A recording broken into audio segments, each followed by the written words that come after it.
चलं सर्वदी साक्षिभूतं भावातीतं त्रिगुणरहितं सद्गुणं तन्नमामि भुवर्णं च गुणातीतं भुवर्णं च रूपवर्जितं गुणारूपविनाशाय तस्मै श्री गुरुवे नमः चैतन्यं शाश्वतं शान्तं व्योमातीतं निरञ्जनं नादु बिंदु कलातीतं तस्मै श्री गुरुवे नमः ज्ञानमूलं गुरोर्मूर्ति पूजामूलं गुरोर्पदं मंत्रमूलं गुरोर्वाक्यं मुक्तिमूलं गुरोर्परः ಆತ್ಮಬಂಧುಗಳೇ, ನಾವಿಲ್ಲಿ ಏತಕ್ಕೋಸ್ಕರವಾಗಿ ಸೇರಿದ್ದೀನಿ, ಏನನ್ನು ಹುಡುಕಬೇಕು ಅಂತ ಇಲ್ಲಿ ಉದ್ದೇಶಪೂರ್ವಕವಾಗಿ ಬಂದಿದ್ದೀನಿ ಅನ್ನೋದು ಮಾನವನಲ್ಲಿ ಜ್ಞಾನೋದಯ ಉತ್ಪತ್ತಿ ಆಗಬೇಕು.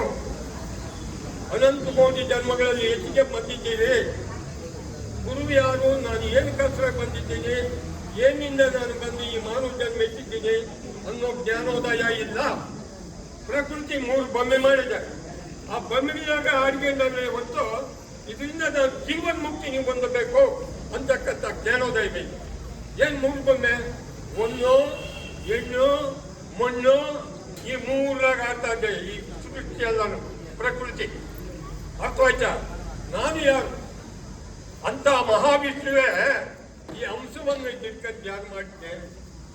ಶ್ರೀಮನ್ ನಾರಾಯಣನು, ವೀರಬ್ರಹ್ಮೇಂದ್ರ ನಾರಾಯಣನು, ಅಂತ ನಾರಾಯಣನು ಈಶ್ವರೀ ನಿನ್ನೆ ನಮಿತಿ ಭೂಲೋಕ ಮಾತಾ ಈಶ್ವರೀ ನಿನ್ನೆ ನಮಿತಿ ಈಶ್ವರಮ್ಮ ನೀವುಗಾಕ ಮೋಕ್ಷ ನಿಂಬಾಯವರಿ ವಚಮೋ ಸಾಕ್ಷ್ಯ ವ್ಯಕ್ತಿ ನಿನ್ನಿನೇಳಕ ದೀಕ್ಷತೋ ಸಾಧಿಂತು ನಮ್ಮ ಈಶ್ವರೀ ನಿನ್ನೆ ನಮಿತಿ ತುಕುಲೋನೆ ರೂಪಮಾಯ ಪಾಪ ರೂಪೋ ಏಕಮಾಯ ಪಾಪುಲ ನಡುಮಾನವೆನಿಗೆ ಪರಂಜ್ಯೋತಿ ಈಶ್ವರಮ್ಮ ಈಶ್ವರಿ ನಿನ್ನೆ ನಂಬಿಕೆ ಭಕ್ತ ಕೋಟಿ ಜಾನುರಾಕು ಮುಕ್ತಿ ಇಚ್ಚಿನ ಈಶ್ವರಮ್ಮ ಭಕ್ತ ಕೋಟಿ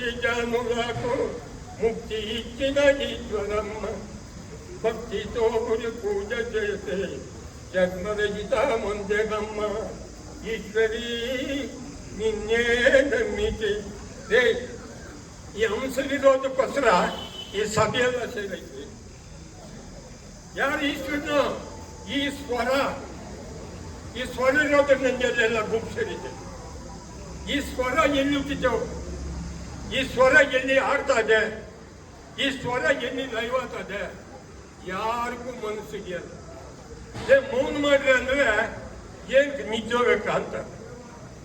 ಮೌನ ಅಂದ್ರೆ ಏನು? ನಾವೇನ್ ಇಲ್ಲಿ ಹುಡ್ಕೊಂಡಿದ್ದೀವಿ, ಕುಂತಿದ್ದೇವೆ. ಇವಾಗ ಒಂದು ಎಕ್ಸಾಂಪಲ್ ಕೊಡ್ತೀನಿ. ಇವಾಗ ಅಧ್ಯಕ್ಷರ ಮುಖಾಂತರ ಇವರೇ ಪಾಪಣ್ಣವರು ಅಂತ ನಿಮ್ಮೆಲ್ಲರಿಗೂ ಪರಿಚಯ ಆಗೈತೆ. ಇನ್ನು ಹುಡ್ಕೋ ಕೆಲಸ, ಪಾಪಣ್ಣನ ಹುಡ್ಕೋ ಕೆಲಸ ತಪ್ಪಾಯ್ತಾ? ಇವರೇ ಪಾಪಣ್ಣವರು ಅಂತ ಅಧ್ಯಕ್ಷರ ಮುಖ ನಿಮ್ಗೆಲ್ಲ ಪರಿಚಯ ಆಯ್ತಲ್ವಾ? ಅದೇ ರೀತಿಯಾಗಿ ಗುರುವನ್ನು ಸಂಶೋಧನೆ ಮಾಡಿ ಗುರುವೇಳಿದ ಮನಸ್ಸನ್ನು ಪೂರ್ವಕವಾಗಿ ಯಾವ ಮಹಾನುಭಾವನು ಅದನ್ನು ಸೃಷ್ಟಿ ಕಾಪಾಡ್ತೀವಿ ಅಂತ ಗುರುತಿಸಿದಾಗ ಇನ್ನೊಂದು ಅದೇ ಅನ್ನೋ ಪರಿಸ್ಥಿತಿ ಅಲ್ಲಿ ಮುಕ್ತಾಯ ಆಗೋಯ್ತು. ಅದು ಒಂದು ತಪ್ಪ, ಇನ್ನೊಂದು ಯಾವುದೂ ಇಲ್ಲ. ಅದು ಎಲ್ಲಿ ಹುಟ್ಟಿತ್ತು? ಇವಾಗ ಒಂದು ಉದಾಹರಣೆ ಮಾಡ್ತೀನಿ. ಜಗತ್ತೆಲ್ಲರೂ ಕೂಡ ರೌಂಡ್ ಹಾಕಿ ಪೂಜೆ ಮಾಡ್ತಾರೆ. ಏನ್ ಮಾಡ್ತಾರೆ? ಸಾಂಬ್ರಾಣಿ ಹಾಕಿದ್ರು ಹಿಂಗೆ ಮಾಡ್ತಾರೆ, ಮಂಗಳಾರತಿ ಮಾಡಿದ್ರು ಹಿಂಗೆ ಮಾಡ್ತಾರೆ. ಯಾಕೆ ಮಾಡ್ತಾರೆ? ಏನಂತ ಸಂಕೇತ? ಎಲ್ಲ ಪೂಜೆ ಮಾಡೋದು ನಾನು ಮಾಡ್ತಾ ಇದ್ದೆ ಅಂತ ಮಾಡ್ತಾರೆ ಹೊರತು ಅದ್ರ ಸಂಕೇತ ಏನು ಅನ್ನೋದು ಯಾರು ಗೊತ್ತಾಗ್ತದೆ? ಏನು ಸಾಂಬ್ರಾಣಿ ಹಾಕಿದ್ದೀನಿ, ಸಾಂಬ್ರಾಣಿ ಕಟ್ಟಿ ಕಚ್ಚಿದ್ದು ನೋಡಿದಾಗ ವಾಯುಭೂತ. ಈ ವಾಯುಭೂತ ಬಯಲು ಸೇರ್ತಾ ಇದೆ ಸಾಂಬ್ರಾಣಿ ಕಟ್ಟಿ ಹೊಗೆ. ಈ ಗಾಳಿ ಬಯಲು ಸೇರ್ತಾ ಇದೆ, ಅರ್ಥದ ಮಂಗಳಾರತಿ ಮಾಡಿದ್ದೀನಿ. ಯಾರಿಗೆ ಮಾಡಿದ್ದು? ಆ ನಿರಾಕಾರವೆಂಬ ಪರಮಾತ್ಮನಿಗ. ಯಾರು ಸಾಮ್ರಾಜ್ಯಕ್ಕೆ ಇದ್ದು ಅದಕ್ಕೆ, ಆದರೆ ಅದಕ್ಕೆ ಬೇಕಿಲ್ಲ. ನೀನು ಮಾಡು ಅಂತೇಳಿ ಹೇಳ್ತಾರೆ. ಇಲ್ಲ, ಇವಾಗ ಯಾಕೆ ಮಾಡ್ತಾ ಇದ್ದೀವಿ? ಅದು ನನ್ನ ಸ್ವರೂಪ, ನಾನೇ ಅದು. ಇದು ಹುಟ್ಟಿದೆ, ಬೆಳೀತದೆ, ಒಂದಿಲ್ಲ ಇವತ್ತದು. ಅದು ಹುಟ್ಟಿಲ್ಲ, ಬೆಳಿಲ್ಲ, ಅದಿಲ್ಲದ ಜಗತ್ತು. ಇವಾಗ ಉಸಿರಾಡಬೇಕಾದ್ರೆ ಏನ್ ಬೇಕಾದ್ರೆ ನೋಡಿ, ಆದರೆ ಯಾರು ಗೊತ್ತಿದೆಯೋ ಯಾರು ಗೊತ್ತಿಲ್ಲ. ರಾತ್ರಿ 4 ಜನ 2 ಗಂಟೆ ಟೈಮ್ ಮಾಡ್ತೀನಿ ಮೌನ, 2 ಗಂಟೆ ಟೈಮು ಇಲ್ಲಿ ಮಾಡಿ ಅಂದ್ರೆ ಎಲ್ರಿಗೂ ಚೀಟಿಗೆ ಕೂತಿದ್ದಂಗೆ. ಮನಸ್ಸನ್ನು ಕಟ್ಟೋದು ಅಷ್ಟು ಸಲೀಸಲ್ಲೋ, ಮನಸ್ಸು ವಿಷಯಾದಿಗಳು ತೋರಿಸಿ ಅದ್ರ ವಶ ಮಾಡಿಕೊಂಡು ಈ ಸೃಷ್ಟಿನ ಹಾಳು ಮಾಡ್ತಾ ಇದ್ದೇವೆ. ಮನಸ್ಸಿನ ಧ್ಯಾನ ಮಾಡ್ರು, ಮನಸ್ಸಿನ ಏಕಾಗ್ರತೆ ಮಾಡ್ರು. ನಿಮ್ಮ ಸ್ಥಾನವನ್ನು ನೀವು ಗುರುತಿಸಿರೋ, ನೀವೆಲ್ಲಿಂದ ಬಂದಿದ್ದೀರೋ, ನೀವೆಲ್ಲಿದ್ದ ಇವಾಗ ಎಲ್ಲಿಂದ ಬಂದಿದ್ದ, ಈ ಸೃಷ್ಟಿ ಎಲ್ಲಿಂದ ಬಂತು ಅಂದರೆ ಎಲ್ಲರೂ ಹೇಳ್ತಾರೆ ತಾಯಿ ಗರ್ಭದಿಂದ ಬಂತು ಅಂತ. ಅದೆರಡಕ್ಕೂ ಗೊತ್ತಾಗಿದೆ. ತಾಯಿ ಗರ್ಭದಾಗ ಏನಿತ್ತು? ಜಾಗ ಇತ್ತು, ಜಾಗದಲ್ಲಿ ಒಂದು ಧಾತು ಬಿತ್ತು, ಆ ಧಾತು ಈ ದೇಹವನ್ನು ಮಾಡಿ ಅಂತು. ತಾಯಿ ಗರ್ಭದಾಗಿದ್ದು ಜಾಗವೇ. ನೀವೆಲ್ಲ ಕುಂತಿದ್ದೀರಿ ಇವಾಗ. ಎಲ್ಲಿ ಕುಂತಿದ್ದೀರಿ? ಅದ್ರ ಒಳಗಡೆನೇ ಕುಂತಿದ್ದೀರಿ, ಇನ್ನೆಲ್ಲಿ ಕುಂತಿದ್ದೀರಿ, ಇನ್ನೆಲ್ಲಿ ಜಾಗವೂ ಇಲ್ಲ.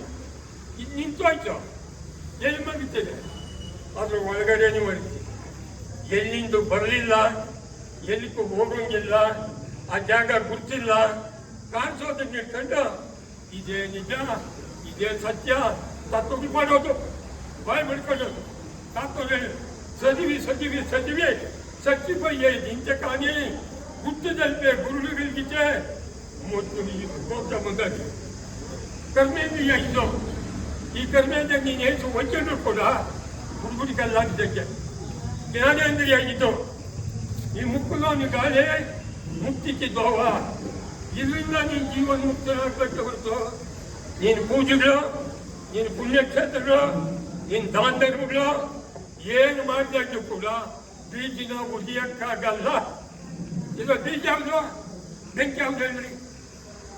ಬೀಜ ನಿಲ್ಲಬೇಕಂದ್ರೆ ಬೆಂಕಿ ಬೇಕು. ಯಾವುದು ಬೀಜ? ಯಾವುದು ಬೀಜ? ಯಾವುದು ಬೆಂಕಿ? ಯಾವ ರೀತಿಯ ಸುಡಿಬೇಕು? ಜ್ಞಾನ ಇಲ್ಲ, ಯಾರಿಗೂ ಕೇಳಿಲ್ಲ.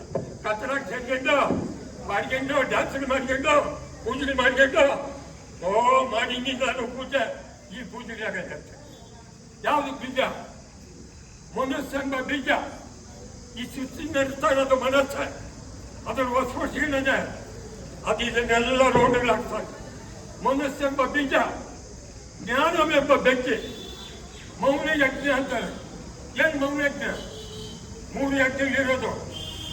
ಒಂದು ಸಾಮೂಹಿಕ ಯಜ್ಞ, ಒಂದು ಹೋಮ ಯಜ್ಞ, ಒಂದು ಮೌನ ಯಜ್ಞ. ಸಾಮೂಹಿಕ ಯಜ್ಞ ಅಂದರೆ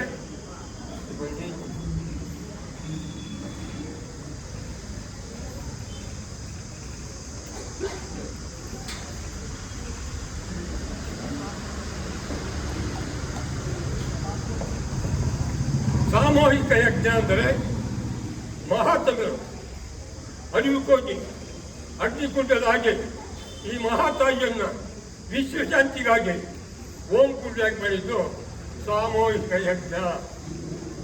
ಓಮ ಯಜ್ಞ 500 ಆಚಾರ್ಯ ಬ್ರಾಹ್ಮಣರು ನಾನೆಲ್ಲರಿಗೂ ಕೊಟ್ಟಾಗ್ತಾರೆ. ನಮಸ್ಕಾರ.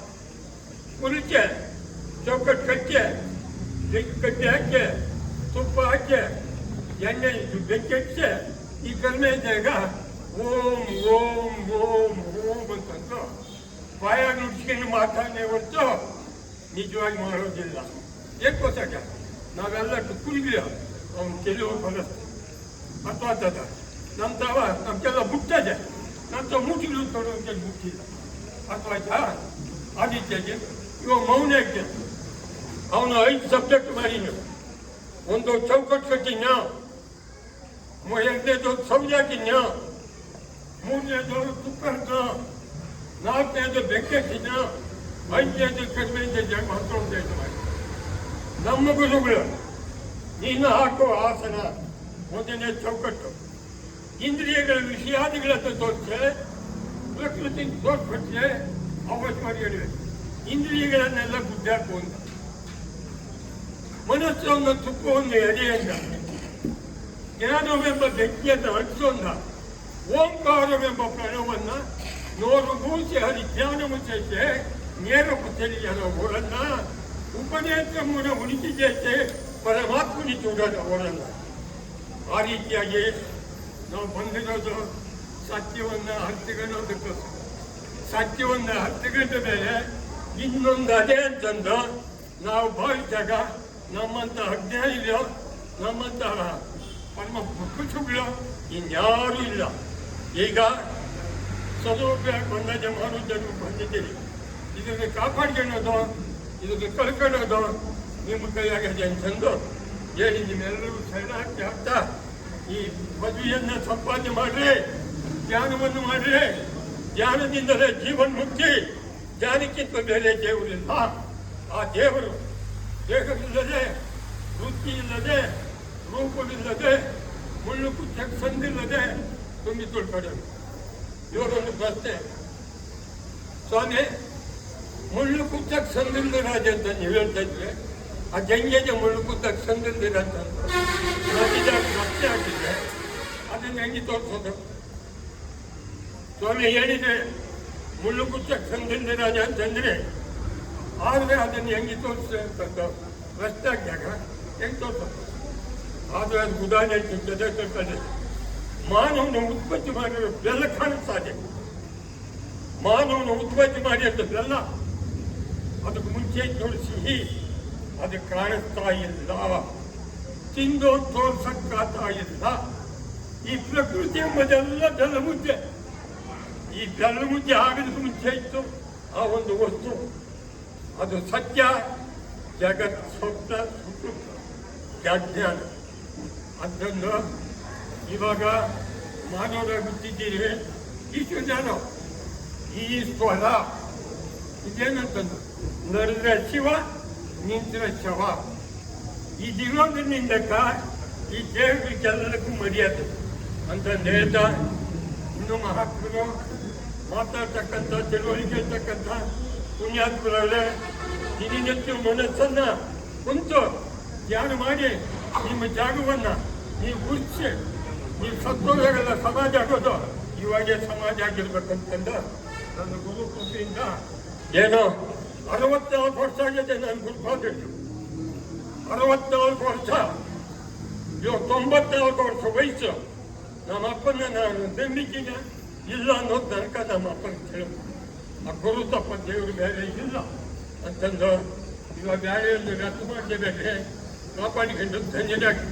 ಜೈ ಸದ್ಗುರು.